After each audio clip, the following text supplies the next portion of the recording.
ఈరోజు ప్రార్థన.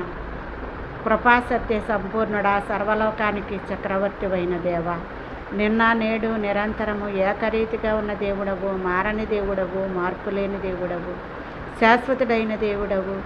ఆకాశమందును భూమి అందును నీవు దేవుడు తప్ప వేరొక దేవుడు లేడని సెలవిస్తున్న మా తండ్రి, ఈ బూదిగంతముల నుండి నీకు మొరపెట్టుచున్నాము తండ్రి.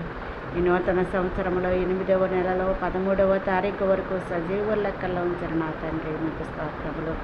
ఈ రోజంతా కావలసిన అనుదిన ఆహారం, అనుదిన దీవెనలు, అనుదిన క్షేమమును, అనుదిన ధనాగారమును, అనుదిన ఆయుష్ను, ఆరోగ్యమును, బలమును, శక్తిని, స్వస్థతను, గాలిని, నీరుని, వసతిని, వస్త్రధారణ దయచేసి, అనుదిన రాకపోకల్లో కాపుదల, భద్రత దయచేసి, రోగులందరిపై మీ హస్తం ఉంచి ముట్టి స్వస్థపరిచి, నాయన నశించిపోతున్న వారిని రక్షించి, రక్షింపబడిన వారి చుట్టూ మీ కాపుదల కంచి వేసి, హిమము కంటే తెల్లగా ఈ సోపు